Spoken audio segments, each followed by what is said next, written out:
Hello, everybody. Welcome to the March edition of Eureka Whiskey Club virtual tasting. As always, Trevor here, and been very, very excited about this month.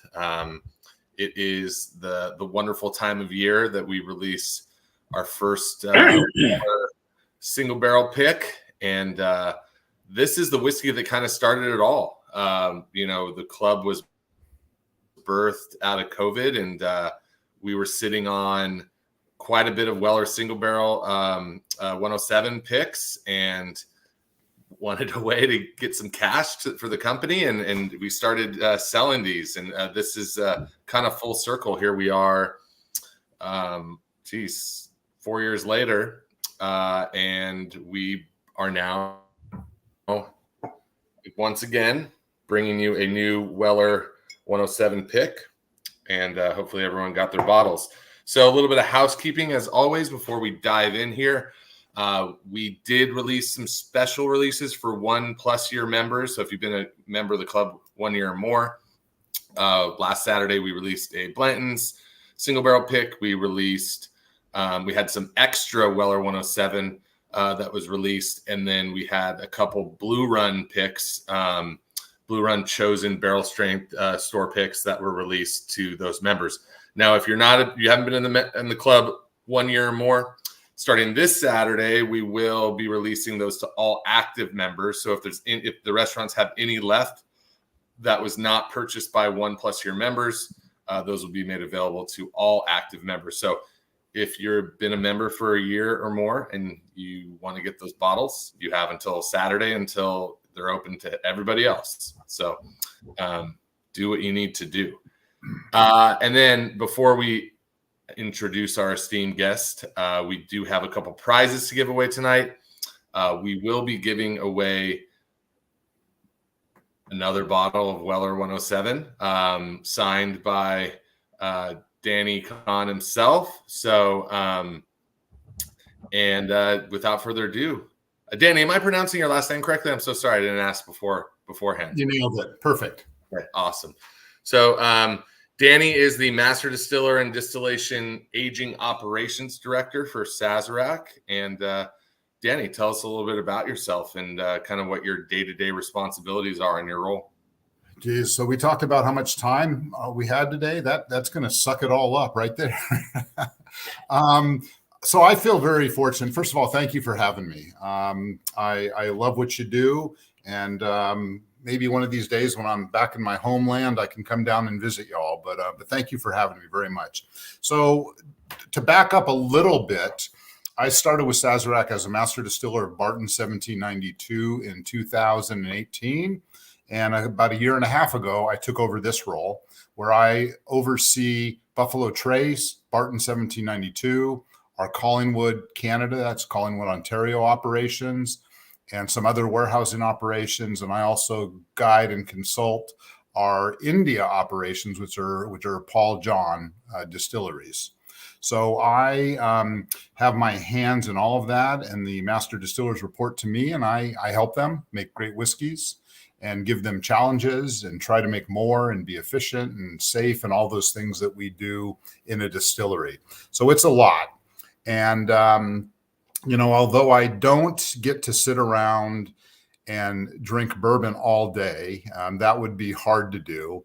It is a really important part of our day. And today we did some experimental tasting, for example. We tasted several barrels that may or may not come out in a period of time that are pretty special. So it really is about flavor. I mean, let's face it. I think the most important thing we do, arguably, is creating whiskeys that taste great. And in order to do that, we have to understand the science, and we have to understand how to manipulate our little yeasty friends and how to get good stuff out of our grain.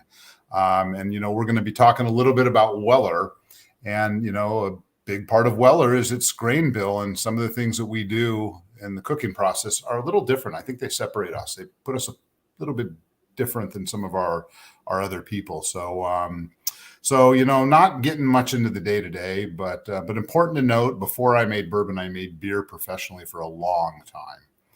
And everything that I learned in the beer world is really applicable and valuable to what we do in whiskey. So it's just a good logical transition. Where, what breweries did you work for, if you don't mind me asking? Not at all. And I'll back up just a little bit more than that. And as I mentioned, I'm from California, and I went to school at UC Davis as a chemical engineer. And my sophomore year, my best friend's fake ID was confiscated. And it's a true story. And I think the quote was, and I won't, we got to learn how to make beer. And it turns out that there was a home brewing shop in Davis. And I bought a little book called The Treaty on Lager Beer, little tiny pamphlet by a guy named Fred Eckert, published in the 70s. And we ended up brewing about 10 gallons a week for 2 years. And we always split it into 2 batches and made experiments. And the reason why I mention that is at the time, I had no idea UC Davis had a brewing science program. Yeah, Charlie Bamforth, right? Yeah, and before him, Michael Lewis, who was my professor. And I just fell in love with the science. I went from chemie to fermentation science. I ended up doing an internship at Anheuser-Busch, worked there for many, many years. And it's interesting because beer geeks and flavor geeks never really, and that always hurt me, they never really appreciated what we did at AB, but the science and the education was stellar. And I worked at I did projects in about 40 different locations across the globe, but I ended up living in 5 different locations while I was at Anheuser-Busch. And then I went to head all the technical operations at Sierra Nevada Brewing Company. And nice. And that was pretty cool because they're really special and they do a lot of great science and great brewing. And Sazerac reached out and I said, yeah, what the hell? I'll leave the most beautiful breweries in the world in my home state to go to a distillery that literally still has structures up from 1897 when it was first built. So I left again what we were talking about earlier, left my home state of California and moved to Kentucky. And I have no regrets. I'm being a little cynical, a little tongue in cheek, but that's where great bourbon's made. And it's been a fun 6 years. Yeah, I mean, going back to just kind of touching on what you said before about, Anheuser-Busch, I think I always tell people when I'm talking about beer, it's the hardest thing I think the hardest thing about making anything is consistency and making the same, and especially with beer and how and much goes into it and how much science is into it. It's like the hardest thing is to make the same beer over and over and over again and it be consistent. And obviously Anheuser-Busch does a great job with that. And so I'm sure that those are things you learned there, you brought over to what you're doing now. So before we get into kind of Weller specifically, you said you've been in your role at Sazerac for about 18 months, about a year and a half. How was that transition from 1792 over to, I know it's still the same ownership, but what were like were there challenges associated with that change, or was it mostly excitement, or how did that transition take place? Yeah, no, that's an interesting question because I think there are one major fundamental difference. When I was the master distiller of Barton 1792, there was very clear ownership. I was responsible for the distillation operations and the warehouse operations and all the people and the reliability and the quality and the flavor. The definition was clear. That was mine to own. In my current role, I'm in a support role. And I am now holding the master distillers at the different facilities accountable. So I miss having the very direct team and the ownership, the whole group working together, because I think that when you're on site, you have a lot of influence. And, it's making bourbon's great, but teaching people how to make bourbon and coaching them and getting them excited about it and having that whole team environment is also pretty cool. And my team now, my direct reports are much, much smaller. So I have a much broader scope. And so I just described the negative of the new role, the positive of the old role. But the positive of the new role is that I have my fingers in a lot. I have my fingers in our barrel making operations, our experimental program, which is really off the charts in terms of stuff that we do. And I get to direct the different distilleries to do different things that I want to do that I think are valuable, to sort of coax great ideas out of them. So I guess it's, rather than an inch wide, a mile deep, I'm a mile wide, not quite an inch deep, a little deeper than that. So much broader, more exposure, but less detail. I don't have my pulse on the distillery as much as I did before. Awesome. All right. Well, we're going to mix some Weller and some Buzz Balls for our cocktail tonight. Just kidding. So let's talk about Weller itself. Can you give us I know we've talked about it on these calls before when we featured Weller, but for those that may be joining us tonight for the first time or new to the club, can you tell us about the Weller brand, where it started, who William LaRue Weller was, and kind of his impact on the history of Buffalo Trace in general? Yeah, sure. So my background is technical, and I can give you a little bit of the history on Weller. But before I get into that, I think that everybody knows that Weller is our wheated bourbon. And, there are many in the Weller lineup. And the one thing they have in common is that they have the same grain bill. And what makes them different are the proof points and maybe how they were, processed, meaning were they chill filtered or not, and where they were stored in the various warehouses and how long they were stored.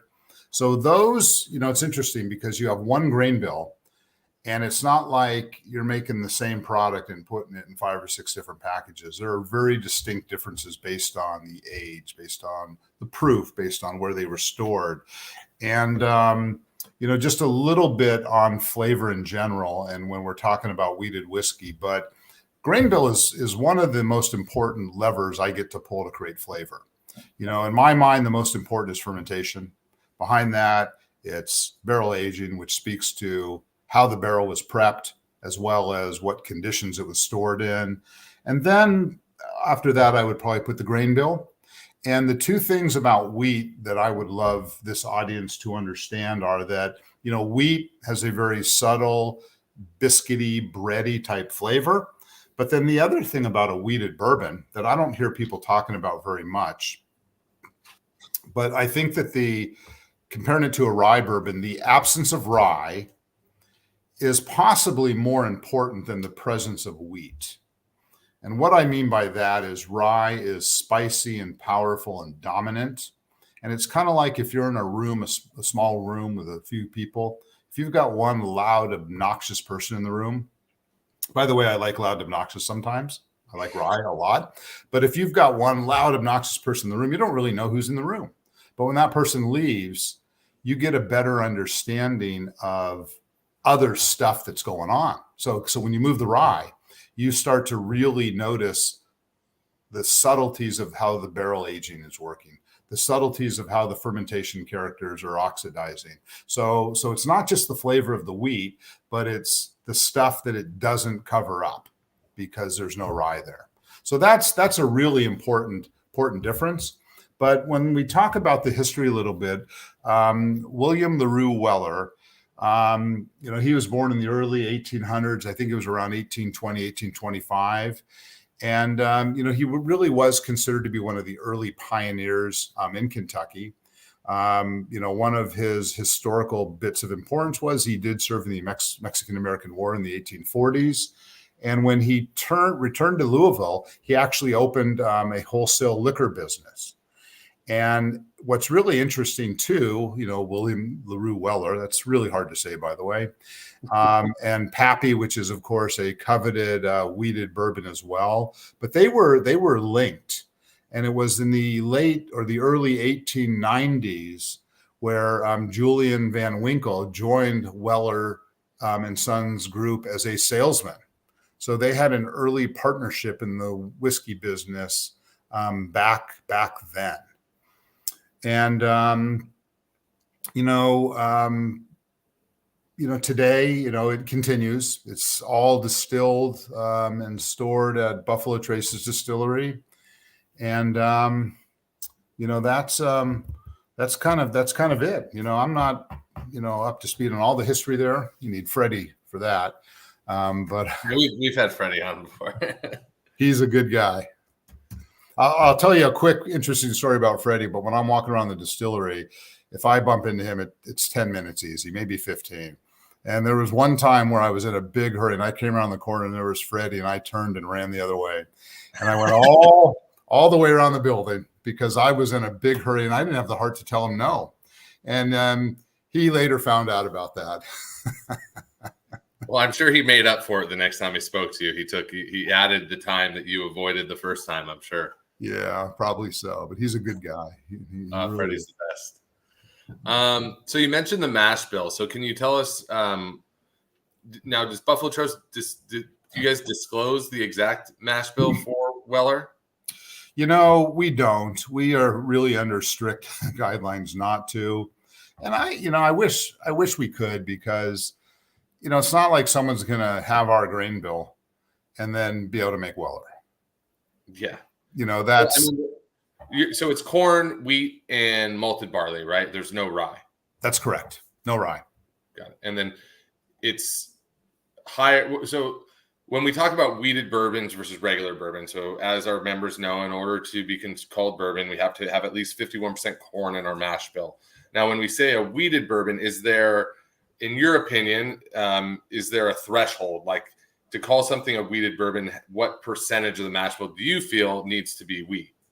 Yeah, that's an interesting question. I'll guess at that, but there are no regulations on that, by the way. Again, bourbon, the regulation is 51% corn. I think that, as we have played with recipes, first of all, younger bourbons, you get more of the grain bill and you get more of the fermentation character. And there's kind of a progression. Those slowly go away. They don't really go away as much as they get covered up and changed. So when you're dealing with younger bourbons, the wheat is more present. I've tasted wheated bourbons from 5% all the way up to about 45%. And, and this is purely a very narrow opinion, because I've only had a couple of them. I think when you start getting up above 40, it loses some of the character that I think people expect from a bourbon. Minimum of 10. And a lot of it has to do with how the rest of the process is managed. But that's an interesting question. It's one that I've not dabbled in a whole lot. Now, is there, obviously before the call, we were talking about full proof, and you guys, Weller full proof is bottled at 114. Is that right? Yes. So do you know the history or the reason why 107 was chosen for? I mean, it's kind of I don't want to say an odd number, but it's, you would think that if you're making it, you probably, you're more seeing the 90 proof, the 94, like 107. Do you know the history behind why 107 was chosen? Was it just that was what they liked and they said, this is great, we should all do it all at 107 all the time? Yeah. It would be nice to have, just some awesome detailed story on everything like that. And I do have a couple thoughts. Now, you all may or may not know, but we have an archivist, a historian in our faculty. And he was, just a quick blurb, he was brought in when we unearthed Bourbon Pompeii. That was the old E.H. Taylor distillery that was lost. And we were going to build a recreational facility, or an event space, and we found this place. Anyways, he was brought in, and he is our archivist. And there are records that go back a long time without really good knowledge.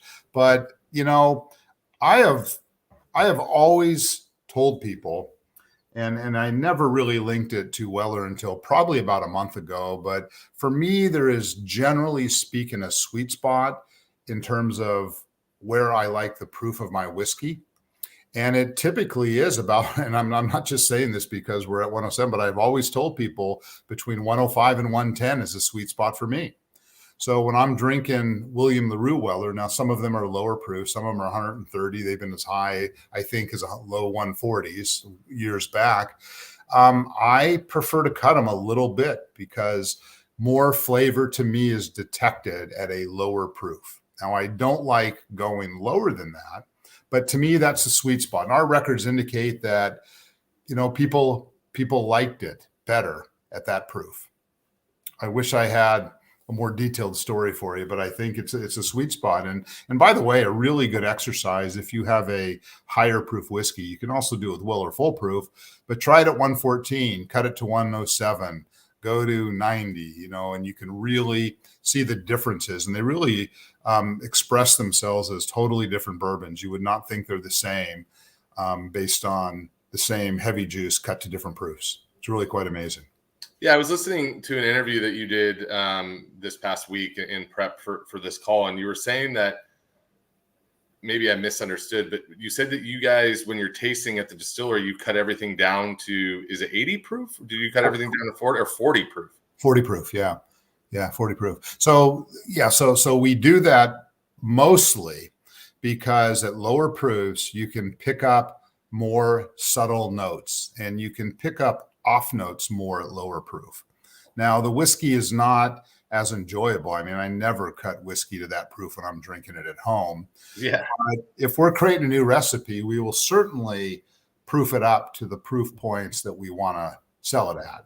But when we're doing a quality and critical evaluation, we're cutting it to 40 proof. That's the major reason. But I'll also say, when we taste, we'll spit, because, once you get a little alcohol in your system, your ability to taste is lost pretty quickly. So just from the professional aspect, it's important that we don't get intoxicated while we taste, and that we really. And on that note. And I am tasting now, and I will say late night tasting is different.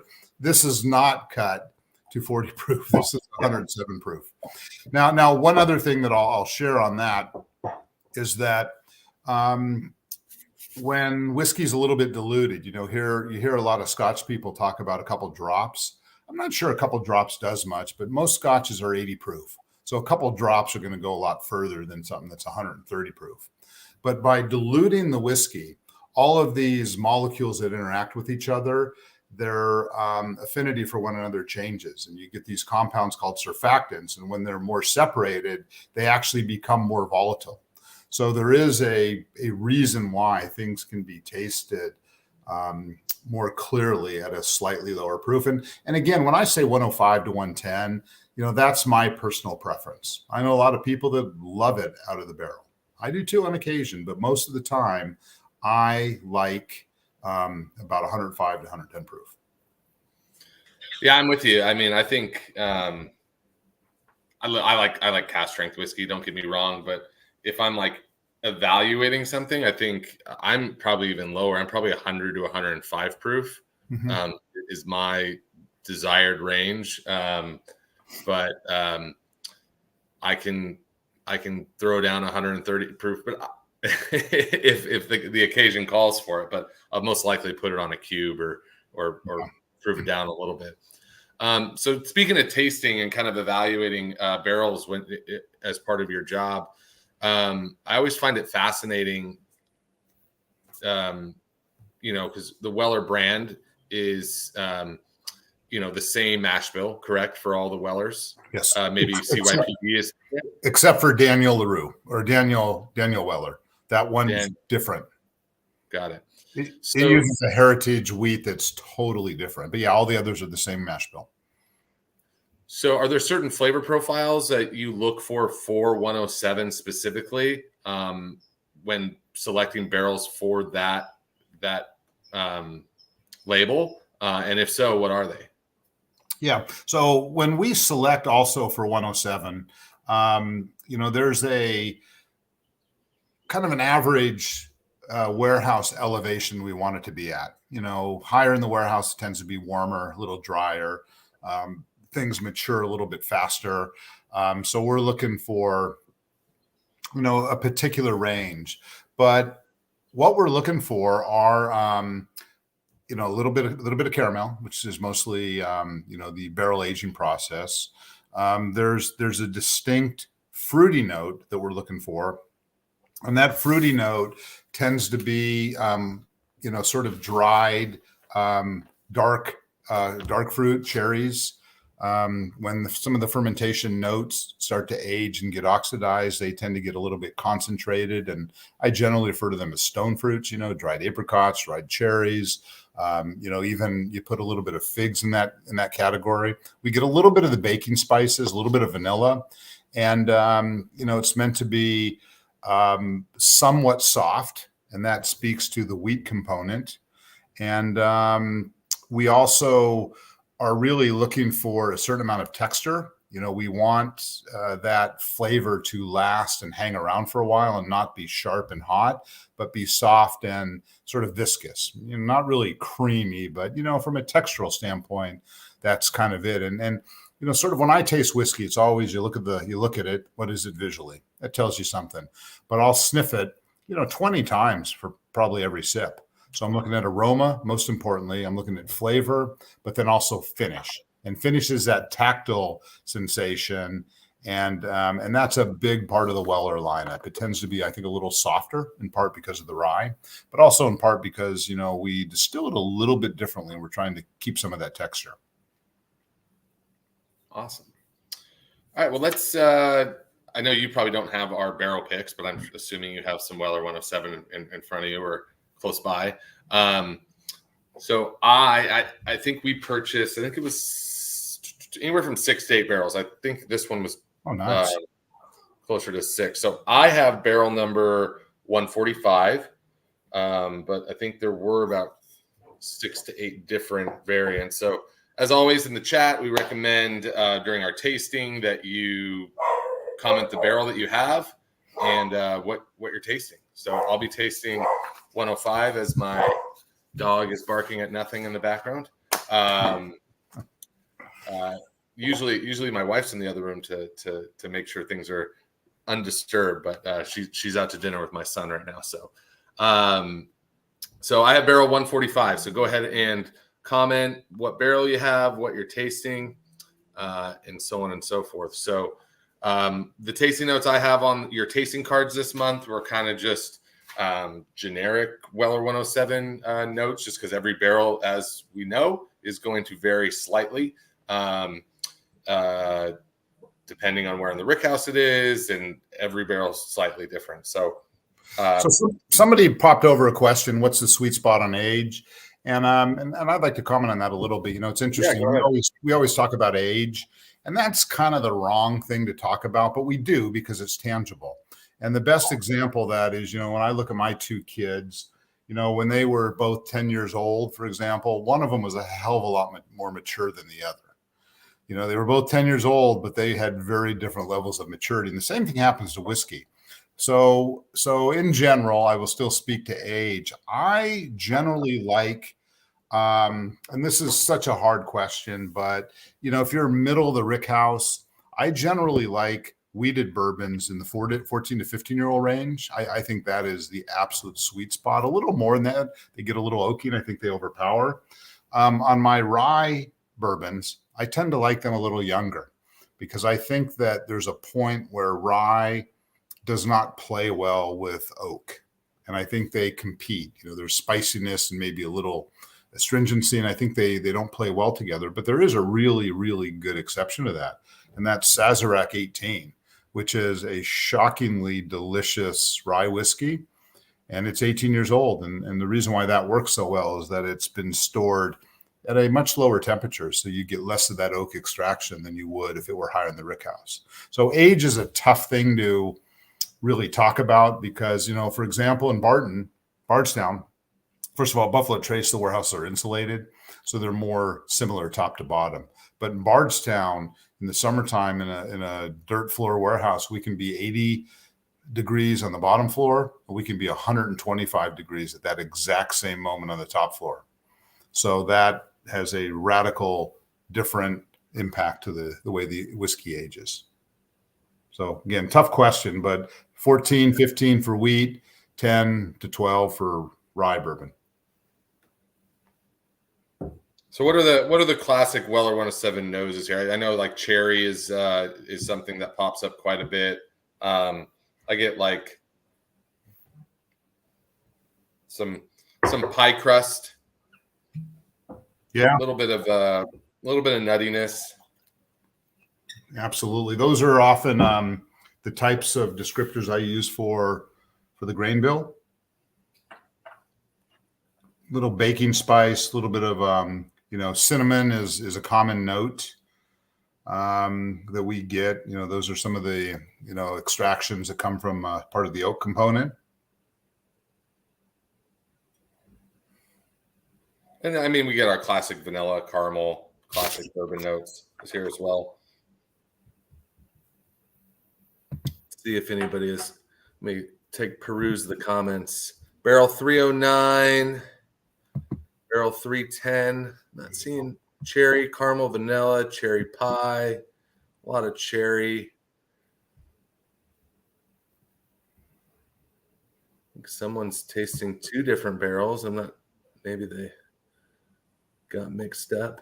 Yeah. Somebody asked what my favorite brand, if I were to choose one whiskey, and this has been my answer for years, William LaRue Weller would be it of the ones we make. If I, and people think that I have this enormous access to all these brands. What a big disappointment that is, because they are so scarce. A couple of years before I started, our CEO stopped giving preferential sales treatment to master distillers and others. So we don't get endless supply of whiskey, and that's really disappointing. But William LaRue Weller is the one that I would go to. Oh yeah, I got like 4 bottles right here. Hold on. Someone asked what's the most exciting barrel program that we're working on. Well, so when we do our experimental program, there's a small group, there's a couple marketers, there's our senior leadership, and then a few distillers.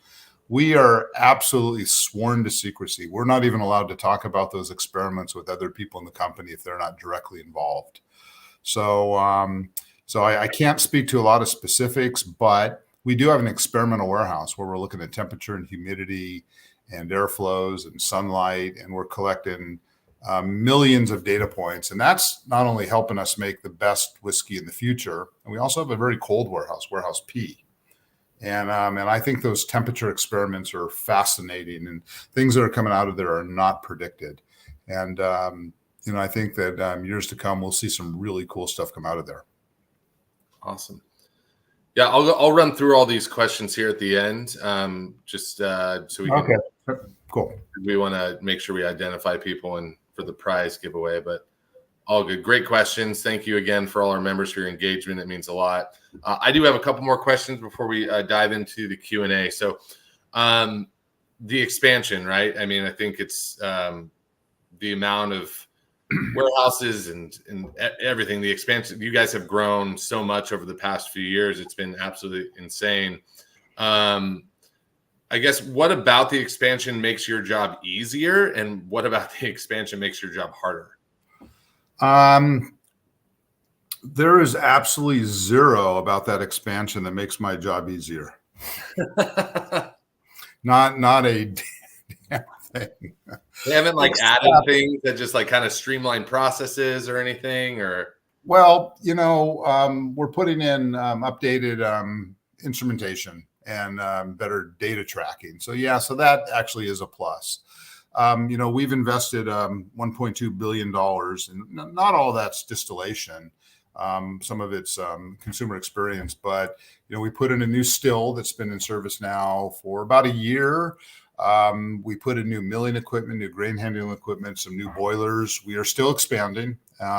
So in about a year and a few months from now, we will be double what we were about a year ago. And the only components left are 8 more fermenters and some more boiler and utility equipment. And then when that's in, we're done. It really, really is stressful building warehouses fast enough, because I'm responsible for making sure we put the stuff away. And, all of our warehouses, anybody that runs a warehouse, it's a little different than a rick house, but we're running them near 100% capacity. We're running them at about 98% of their capabilities. And that is brutally stressful. So we're relying on, not only are we building the warehouses quick enough, but are we dumping the product that we should? And when I say dump, that's the term we use to withdraw a barrel from the warehouse and dump it in order to get it ready for packaging. So if there are, glass shortages or some reason why we're not dumping what we planned to dump years earlier, that means we have less spaces to put our barrels. So it's pretty stressful. There's a lot of demand to produce. And, our products are anywhere from 6 to, 25 years old. So, we're still very, very optimistic about our future and expect to sell every drop. So I think that's a good segue into a question we were talking about before we went live here. What is the expectation for the production to meet the demand with all this expansion, or is that not the plan? Do you not want to meet the demand? Do you want there's a certain driver, right? If the product is rare and hard to get, and if it's easy to find, then maybe the demand will go down. So I don't. And then to add another layer to that question, do you think the popularity of the brand is sustainable, given the fact that the whiskey takes years to age? So, if you're releasing Weller 12 year, how much you put down, not knowing in 12 years what the market's going to look like, what the demand's going to look like. Yeah, that's a tough question. We actually have a model that looks out 40 years. I remember my prior life, we could barely hit, projections 6 months down the road. And now we're looking out 40 years with our product, and some of those really ultra aged, really special, double eagle, very rare, and the 25-year-old eagle rare and the OFCs, they're niche, they're small, but, if there are more of them, I think we would sell them, and hopefully secondary prices wouldn't be as ridiculous as they are now. I'm sure all your people know, but we don't get a penny of that secondary markup. And I think it does create some problems for us, but we believe that we have a long runway. And, there's a couple reasons for that. We're very focused on quality, and I think we do try to be humble, and we try to make sure that our quality standards are where they need to be, and that remains our focus. And we truly believe we make very good bourbon. There's a lot of producers out there that make very good bourbon. There's a lot of producers out there that don't. But our brand is recognized, it's notable, it's respected for the quality. We don't sell a whole lot internationally, so I think there's opportunity there as well. But we also have a lot of people that look at demand curves, and they look at pricing, and they look at strategy. I'm fortunate that I'm focused on the production side, but I know that the amount of investment that we are putting into our distilleries is substantial, and we would not do that unless we felt very confident that we could sell it. We're not interested in creating scarcity. It does create excitement and buzz, and it will probably change the dynamics if things are a little less scarce. But, for example, what was it, 2021, where we did not release George C. Stagg? Yeah. There were a lot of, extraordinary conspiracy theories out there about why that was. But I can tell you with certainty that we did not. Bourbon enthusiasts had conspiracy theories? No way. Hard to believe. But the reality is, it was not right. It had a problem, and it was good whiskey, but it just was not up to the George C. Stagg standard, and it was not something we did to create buzz. We took a lot of flack for that, and we didn't make sales because of that. So that was all about quality, 100% about quality, and it was the right decision for sure. All right. I'm going to ask you this question. You can't tell me someone you've worked for before. All right. Favorite, considering most of our audience is based in California. I know we have some Nevada members as well. Favorite California craft brewery? Gosh, well, I was going to say Sierra Nevada. I worked for them for a long time, but you just said I can't say. And say someone you worked for before. Sierra Nevada is great. We love Sierra Nevada, but you said you're coming to California this week. Is there where do you want to go, or where what is your favorite craft brewery in California at the moment? It's interesting because my favorite craft beer that stands out to me right now is New Realm, which is not in California. They're in Atlanta. And I know their brewmaster well. So beer wants to be bourbon when it grows up, right? Yeah. Now, siblings separated at birth. Well, and what I tell my beer friends is I say you're quitters. Because if you simply distilled it and aged it for a decade, you could have turned it into. I'm sure that goes over well. It's tongue in cheek, and I only say that to people I know and like. They don't like it, but it's tongue in cheek. And beer taught me a lot, and I'm very partial to the science and art and beer. I will be transparent on that, but I don't drink much beer, and when I do, I try to drink local. Because it stays fresher. But what I find right now is that, even all beers. What's your favorite Kentucky or where locally? Where when we go out to Kentucky, where do we have to go? West Sixth Brewing Company. West Sixth. They're outstanding. They make a Mexican lager that I think is spectacular. Their IPAs, regardless of style, are clean and well balanced. They're really good for the community, but they're my favorite by far. But I generally find beer to be a little sweet. All that residual carbohydrate, now that I've really spent more time on whiskey, I find it to be very, very sweet. And I don't enjoy it as much as I used to. I still value it and appreciate it. And I'm still looking for the perfect beer. I still look for the perfect whiskey. It's yet to be found. We're always striving for that. It's interesting. I'm really drawing a blank about what California breweries, because, we don't get beer from California in Kentucky, not much of it anyways. All right. Well, I'll send you a list. You can go check them out. Very cool. Some of my favorites. All right, we're going to get into the questions here now from our audience. I think we've tackled a few already, but so Joseph Labram wants to know, can you give a story? Who has been the most influential on your distilling career, and who has been the most interesting person you've met in the industry? The most influential, interestingly, and let me preface that by saying that when we make alcoholic beverages, it's really about flavor creation, and we have a lot of very sophisticated analysis, but it's quite often the case that we'll show identical analysis for two products, be it in the beer world or the whiskey world, and they're identical.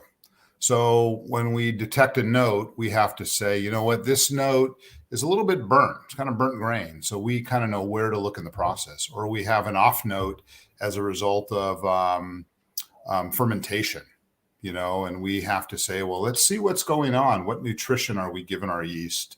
Are we giving them the right temperature? So the process of troubleshooting is what is really the stuff that I thrive on. So to that end, one of my first bosses back in the beer world is really the guy. I rely on his process, troubleshooting, and evaluation for sure. But now, my boss is Harlan Wheatley, and Harlan has been making, whiskey at Buffalo Trace now for, I think, a little bit over 25 years. And by being there and seeing the distillery when it wasn't doing well and tasting things under a variety of conditions, that's a wealth of knowledge. And when you put that knowledge with a different type of science coming from a different area, they're very complementary. And I think that, he used to joke about me being in the beer world, but he promoted me. and he gave me this higher level of responsibility. And I think there's a lot of synergies there. And I think my most enjoyable and inspirational times are when we're discussing process problems, or we're trying to evaluate something. We see a little bit of a process problem, we dig into it, we, theorize, and we create a hypothesis, and we do a little experiment to try and improve it. And I'm tasting with him on a regular basis. So his insight, with my background that comes from a slightly different angle, I think they both are very complementary. And I would have to put him at the top of the list. All right, I won't tell Ken Grossman that you said that, but thank you. I'm just kidding. I skipped a part. I apologize. You had every month we ask our guests to pick a song we add to our Spotify playlist that they feel is a good representation of the whiskey and something you'd like to listen to while drinking the whiskey. And do you remember what song you chose? If not, I have it on. Yeah, it was Copperhead Road, I think, and there were a couple other I think I chose. I always like Whiskey River, Willie Nelson. That's a good song. Some might feel not appropriate in a professional setting to do Whiskey Bent and Hellbound, but that's Hank Williams Jr. That's a classic whiskey song of mine. I love that song a lot. But I believe it was Copperhead Road, right? Yeah. Steve Earle. Yeah, Steve Earle. I love his music. Is there a particular reason you chose that one for this whiskey, or is just you think it's a cool song? Yeah, at the time, I think it's got a good rhythm, and I think it's a cool song. My pick for this month is kind of maybe a little punny, but just since the whiskey that we're drinking this month is very hard to find, I chose U2. I still haven't found what I'm looking for because many people don't find Weller 107. And if you're a member this month and you got a bottle, you're one of the lucky few. So that was my choice this month. Let me share a sad story. Is that every time I come to California, I will buy whiskey that was made in my distillery, and I will bring it back. It's that hard to find in Kentucky, and I don't know if you're familiar with the Sweetwater in Mill Valley, but they just received their Weller 107 single barrel pick, and it's really quite spectacular. Yeah, I am very, very thankful and aware of how lucky we are here in California to get the amount of product that we get. So, as a fellow Californian, thank you. But let's get to a few more questions here. So, Jeff Knox wants to know, out of all the products the company produces, do you have a consistent favorite bottle? Well, William LaRue Weller, but that's maybe not a good answer because it is not consistent because it differs every year. And it's interesting with all the hype, and I experiment with competitor whiskeys. I like to, see what else is out there. And there's some I like better than others. But, my tastes are simple, and I admit that I love Eagle Rare. And that is a phenomenal, $32, $35 bottle. That's SRP anyways. It's right in that area. It's a 10-year-old whiskey. It's a BT1 grain bill. It's hard to beat that for just a good sipping whiskey, But of our products, again, the William LaRue Weller's really one of my favorites for sure. I like weeded bourbons. Weller 12-year-old's phenomenal. If you can find it. E.H. Taylor small batch, and I think the E.H. Taylor rye, which is very different than Sazerac rye, is by far my favorite rye whiskey. Of course, outside of Sazerac, 18, but E.H. Taylor rye is a very, very high rye grain bill, so it really packs a sort of Pennsylvania style rye punch. One of my favorites as well. I think we answered the question from Linda Archer about the barrel programs you're excited to be working on. Sarah Steepleton Asks, how is it to manage the distillers to work as a team, but welcome their individual artistry? So when I first started at Barton and I heard we had an experimental program, Barton was a relatively new addition to Sazerac, and I had to beg and plead to be a part of that. I did come. And then Mark Brown, our CEO, then goes around the table and asks new people, what do you think?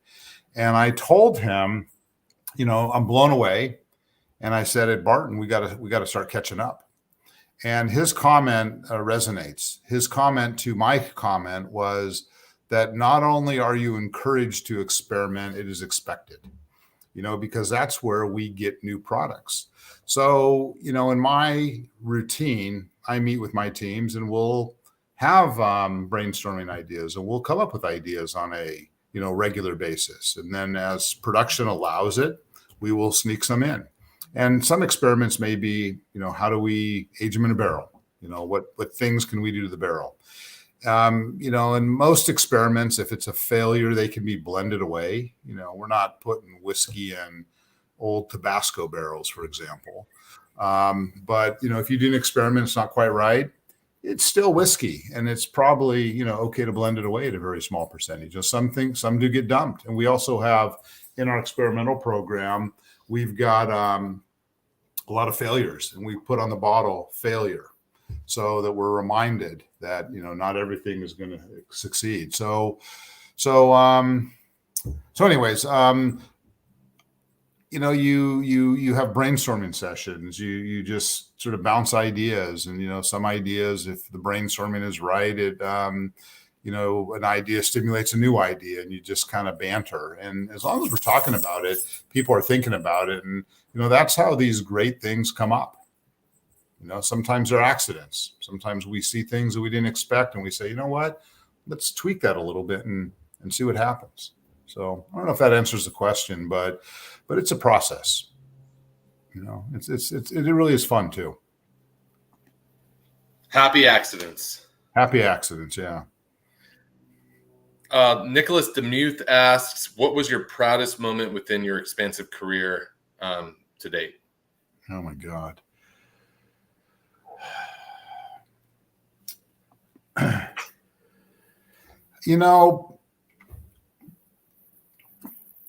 There's, I'm going to keep that to the whiskey side of things. I worked in beer a lot longer. And it's funny, a lot of the proud moments, I think they actually stem from people type events.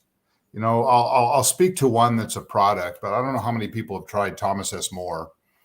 But those are the whiskeys we made at Barton that are extended cask finish. So they are 6-ish-year-old bourbons that went into the first round was a Chardonnay, a port, and a Cabernet. And they were in the secondary casks anywhere from about 2.5 to 5.5 years. And that was a project that I was given. And I ended up, it's a long story, but I ended up tasting every single barrel multiple times to create sub blends in the final blend. And I think they turned out really well. And that was my first exercise as a master blender, because that was 100% blending exercise. There were a lot of bad barrels because of how they purchased them. So that, from a product standpoint, was one. There's some other big wins in terms of how we're able to improve the process. My job when I go somewhere is not to change Buffalo Trace or change Barton 1792, but if there's variability and one product is really good, or one day is really good and one day it's not so good, how do you make them both really good? So defining processes and educating people are a big part of it. But the one I was going to get at on the people, it was not every work environment is happy.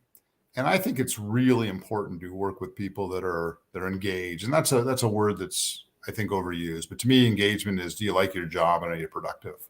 So, including people and getting their input and, helping to make their work, their job better makes them happier. And if they're happier, it's just good to be happy, but also they enjoy their jobs more. I mean, I can't imagine what it's like to come to work and hate your job. I have bad days, by the way, no doubt about that. But in general, I really like what I do, and I like interacting with people. And if we can make an environment that's better, and we've done that, by listening to them and improving their quality of life and educating them.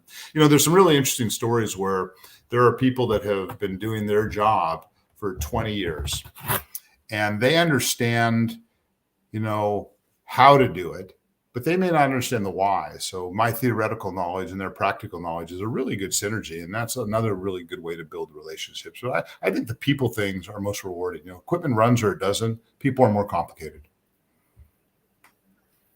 That's a good point. All right, we got a couple more questions here, and then we'll pick some winners. Ken Allard says, as a fellow chemist by trade, do you use any of the newer Roman or mass spec data to compare, see, and track the subtle differences and match them with the art of the taste and warehouse location? I'll be honest with you, I don't really understand that question, so hopefully you do. Well, we do have a lot of sophisticated, analyses. We do GCMS, and, we've got a certain congener profile. But I will tell you that more often than not, the profiles are identical, and the whiskeys will taste radically different. Those profiles don't direct us as much as one would think in terms of flavor, and that's probably a good thing, because if we simply could turn a knob and tweak a peak of a certain compound, they give us clues. If I see a lot of acetaldehyde, that speaks to a fermentation problem. Diacetyl, or how we made our cuts on the still. Diacetyl is another fermentation byproduct or a bacterial byproduct, and if it's present, we know where to look. But we look at 20 different peaks in our mass spec data, and they don't tell us the whole picture. There are other things present that we cannot measure. To put that in perspective, when we do fermentation, here's a little fact for the chemist. For every pound of starch we have in the grain, we produce a pound of sugar, if we're doing it right. And then for every pound of sugar, you produce 0.51 pounds of alcohol and about 0.49 pounds of CO2. And then there are 350-ish flavor compounds that are too small to measure. Those are the things that age into really special whiskeys, but it's just not practical to measure all of those on a regular basis. So we get some of the key peaks that we're looking for that give us insight as to what our process is doing. And when we measure acetaldehyde, for example, that's just one compound. But more important than what that compound tastes like is it speaks to a problem with this part of the process. So if I have high acetaldehyde, I did something wrong with my fermentations, or I didn't age it long enough, or there's a whole bunch of things. I don't want to go too far down that rat hole, but it points us in the direction of where we can look for differences. So no, we cannot glean a whole lot from our basic analysis. Again, it just doesn't tell us enough. You're bringing me back to my Cicerone exam with all this diacetyl and acetaldehyde talk. Yeah, right. All right, last question here, and then we'll choose some winners. So D Fox asks, Sazerac has tons of labels named after bourbon legends. If there was a Danny Kahn label, what type of bourbon would be in it? What would you want your legacy to be, I guess, as a whiskey with your name on it? Yeah, interesting. One of the it's not really a vision statement, but one of the statements tagged to Buffalo Trace is to honor tradition and embrace change. And I, same thing in the beer world. There's tradition, and then there's all these crazy, chili peppered IPAs and things that are, just going too far. And, I think that IPAs went ridiculously out of bounds. There are limits as to what's good, and too much is not better. And I think there's some people that do the same thing with whiskey. So number one, I would go with a traditional style bourbon. And the flavors that I like best in a bourbon tend to be the stone fruits, the dried cherries, the figs. But most important of all is a compound called the lactone. Now, it comes from the oak, and we don't really understand this, and really the best oak scientists don't either, but it doesn't express itself until 8, 10, 12 years down the road. And that's not understood yet. But there are two, for the chemists, there are two isomers of this lactone. One is a cis, one's a trans. And one of them is more common in nature, and it really tastes delicious. It's toasted coconut. The one that does not taste as good to me is dill.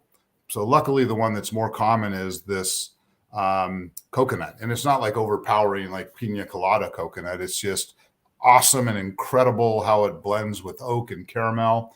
So I would like a whiskey that has that 14-year-old age that comes in. Probably give it a little bit beefier, 115, so you got a little flexibility, and it's got a lot of lactone, but just tastes good. There's a term in our industry, the honey barrel, and those are barrels that stand out as being different. And to put that, and there's no, legal definition or even common definition, but to put it in perspective, I probably taste 20 honey barrels a year. That's how rare they are. And it's not a function of location. This is a great story. I've got a fair amount of Blanton's here, and I don't always drink it, but I opened up a bottle for the first time in 8 months.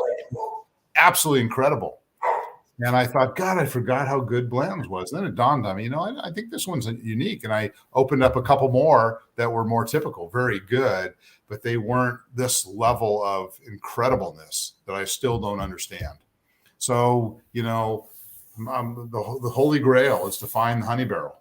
Find the key to the honey barrel. So I want a whiskey that's got viscosity, and it's got a lot of lactone, and it just tastes delicious. It doesn't have to be crazy, but it just tastes delicious. Well, I look forward to trying it one day when that happens.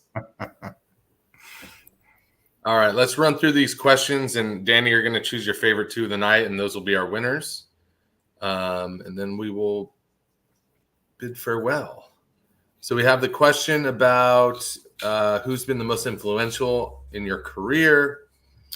We have the question about your consistent favorite bottle. We have the question about what exciting barrel programs are you working on. The question about managing a team and welcoming individual artistry. We have the question about proudest moment of your career. Sorry. We have the question about the chemist question about spec data. We have the question about